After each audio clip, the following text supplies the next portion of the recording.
Hi ನಮಸ್ಕಾರ ವೀಕ್ಷಕರೇ, ಇವತ್ತು ದೇಶದಲ್ಲಿ ಒಂದು ಕಾಕ್ರೋಚ್ ಅನ್ನೋದು ಒಂದು ಸದ್ದು ಮಾಡ್ತಾ ಇದೆ. Cockroach party, cockroach party.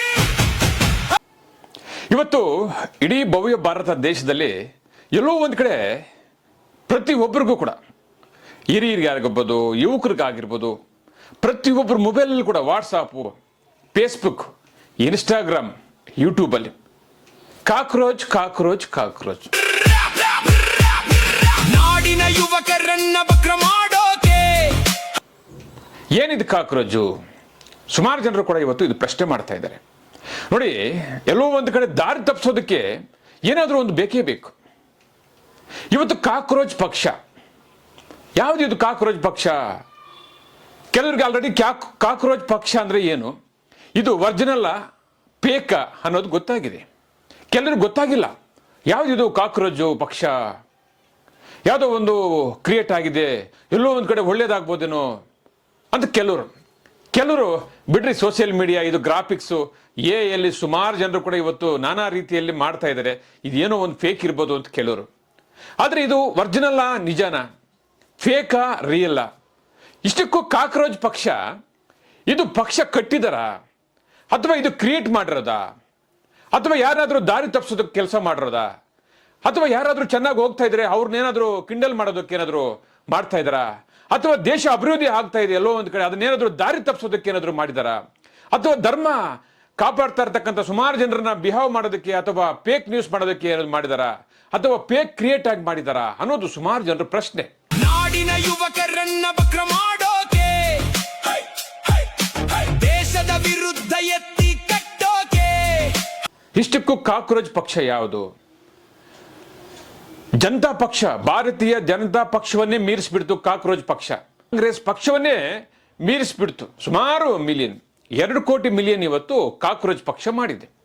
S, ಇದು ಕಾಕ್ರೋಚ್ ಪಕ್ಷ ಅನ್ನೋದು ಯಾರಾದರೂ ಕಟ್ಟಿದಾರಾ ಅಥವಾ ಕ್ರಿಯೇಟ್ ಮಾಡಿದಾರಾ? ಇದರಿಂದ ಯಾರಾದರೂ ಷಡ್ಯಂತ್ರ ಇದೆಯಾ ಅಥವಾ ಕಚ್ಚಡ ರಾಜಕಾರಣಿಗಳ ಕೈವಾಡ ಇದೆಯಾ ಅನ್ನೋದು ಸುಮಾರು ಜನರ ಪ್ರಶ್ನೆ. ಧರ್ಮಸ್ಥಳದ ವಿರುದ್ಧ ಷಡ್ಯಂತ್ರದಲ್ಲಿ ಭಾಗಿಯಾಗಿದ್ದ ಸಮೀರ್ ಇದಕ್ಕೆ ಬೆಂಬಲ ಮಾಡ್ತಾ.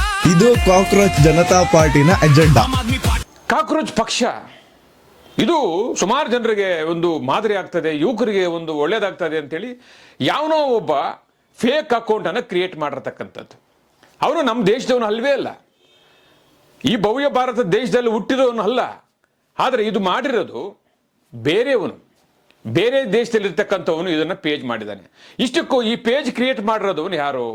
ಆಮ್ ಆದ್ಮಿ ಪಕ್ಷದಲ್ಲಿ ಸೋಷಿಯಲ್ ಮೀಡಿಯಾ ಗ್ರಾಫಿಕ್ಸ್ ಮಾಡ್ತಾ ಇರ್ತಕ್ಕಂಥವನು.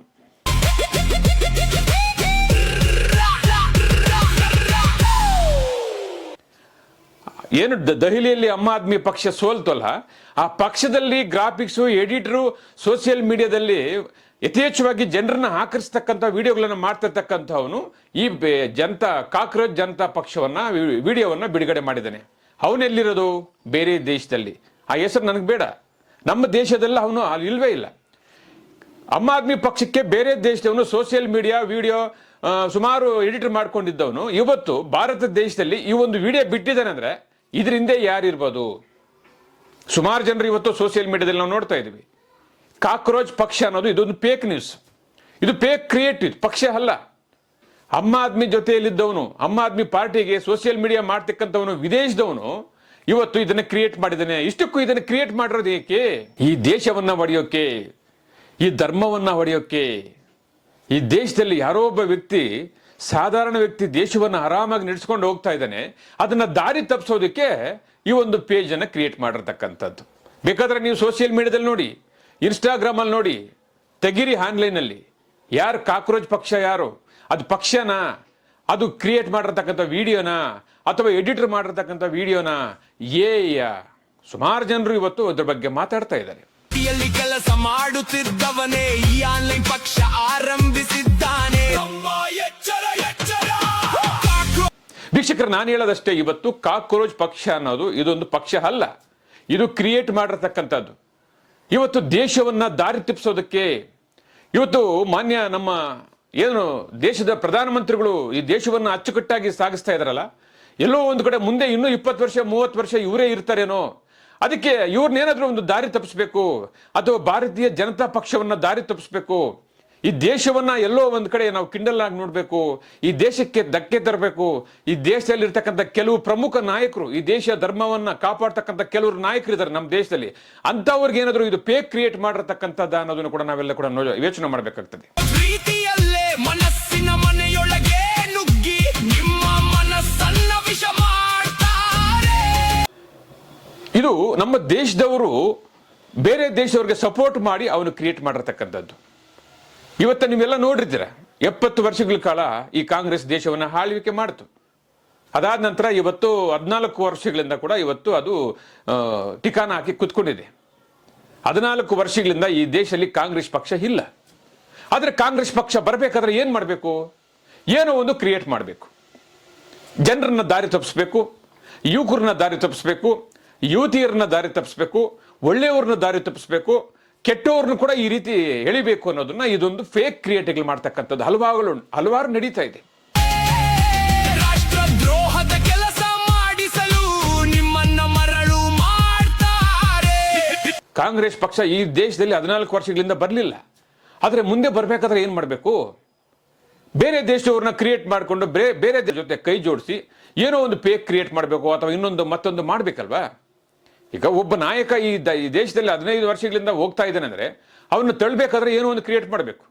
ಈ ದೇಶ ಚೆನ್ನಾಗಿದೆ, ಎಲ್ಲ ದೇಶ ಇವತ್ತು ಒಂದೇ ಸಮಾನವಾಗಿ ಹೋಗ್ತಾ ಇದೆ. ಇವತ್ತು ಈ ದೇಶದಲ್ಲಿ ಇರ್ತಕ್ಕಂಥ ಎಲ್ಲಾ ಹಿಂದೂಗಳು ಕೂಡ ಇವತ್ತು ನರೇಂದ್ರ ಮೋದಿಜಿ ಅವ್ರ ಮಾತು ಕೇಳ್ತಾ ಇದ್ದಾರೆ.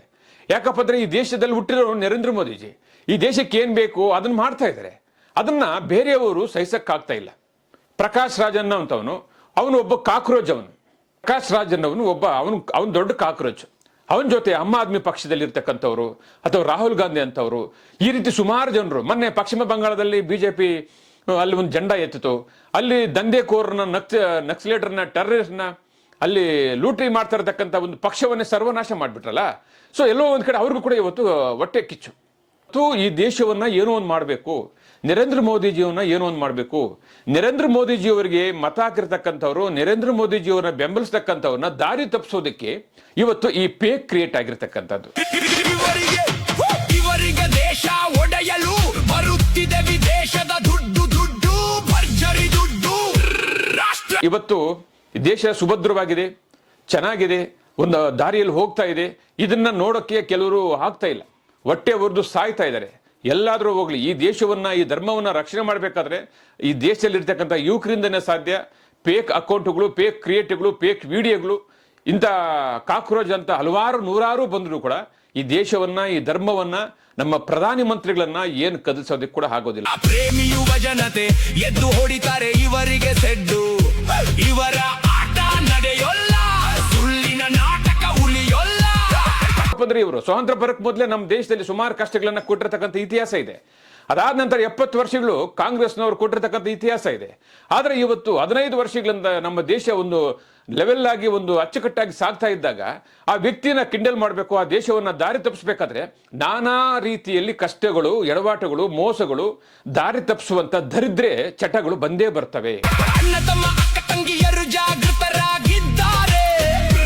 ದೇಶದ್ರೋಹಿ ಈ ಕಾಕ್ರೋಚ್ ಎಂಬ ಜಿರಲೆಯನ್ನ ಹೊಸಕಿ ಹಾಕ್ತಾರೆ. ಇವತ್ತು ಕಾಕ್ರೋಚ್ ಬಗ್ಗೆ ಯಾರ್ಯಾರು ನಾವು ನೋಡ್ತಾ ಇದೀವಿ, ಇದ್ರ ಹಿಂದೆ ಯಾರಿದ್ದಾರೆ, ಇದನ್ನ ಈ ಪೇಜ್ ಅನ್ನ ಕ್ರಿಯೇಟ್ ಮಾಡಿದ್ದಾರೋ ನಮ್ಮ ದೇಶದವನ ಅಥವಾ ಬೇರೆ ದೇಶದವನ, ಇದನ್ನ ಯಾಕೆ ಕ್ರಿಯೇಟ್ ಮಾಡ್ದ? ಇವತ್ತು ನಮ್ಮ ದೇಶದಲ್ಲಿ, ನಮ್ಮ ರಾಜ್ಯದಲ್ಲಿ ಸುಮಾರು ಜನರು ನಮ್ಮ ದೇಶ ಧರ್ಮವನ್ನ ಧಕ್ಕಿಗೆ ತರ್ತಕ್ಕಂಥ ಕೆಲವರು ಯೂಟ್ಯೂಬರ್ಸ್ ಇರ್ಬೋದು, ಫೇಸ್ಬುಕ್ ಕ್ರಿಯೇಟರ್ಸ್ ಇರ್ಬೋದು, ಹಲವಾರು ಜನರು ಇದ್ದಾರೆ. ವಿರುದ್ಧ ತಲೆ ಎತ್ತುವ ಪ್ರತಿಯೊಂದು ಕಾಕ್ರೋಚ್ ಅನ್ನ ಮುಗಿಸಿ ಹಾಕ್ತಾರೆ. ಪ್ರಕಾಶ್ ರಾಜ್ ಇದಾರಲ್ಲ, ಪ್ರಕಾಶ್ ರಾಜ್ ಇರ್ಬೋದು, ರಾಹುಲ್ ಗಾಂಧಿ ಇರ್ಬೋದು, ಆಮ್ ಆದ್ಮಿ ಪಕ್ಷ ಅರವಿಂದ್ ಕೇಜ್ರಿವಾಲ್ ಇರ್ಬೋದು, ಅಥವಾ ಪಶ್ಚಿಮ ಬಂಗಾಳ ದೀದಿ ಇರ್ಬೋದು, ಸುಮಾರು ಜನರಿಗೆ ಕೂಡ ಇವತ್ತು ಹೊಟ್ಟೆ ಉರಿತಾ ಇದೆ. ಯಾಕಪ್ಪ ಅಂದ್ರೆ ದೇಶ ಒಂದು ಲೆವೆಲ್ ಆಗಿ ಹೋಗ್ತಾ ಇದೆ. ಇದನ್ನ ಏನಾದ್ರೂ ನಾವು ಮಾಡ್ಬೇಕಾದ್ರೆ ಏನೋ ಒಂದು ಮಾಡ್ಬೇಕು. ಇವ್ರ ಕೈವಾಡ ಇರ್ಬೋದು. ಭಾರತಾಂಬೆಗೆ ಜೈ, ಈ ಪುಣ್ಯ ಭೂಮಿಗೆ ಜೈ. ಸತ್ಯಕ್ಕಾಗಿ ಎದ್ದು ನಿಲ್ಲುವ ಪ್ರತಿಯೊಂದು ಪುಣ್ಯಾತ್ಮಕ್ಕೂ ಸೊ ಇವರೆಲ್ಲರೂ ಕೂಡ ಕೈವಾಡ ಇಡ್ಬೋದು. ಜೈ.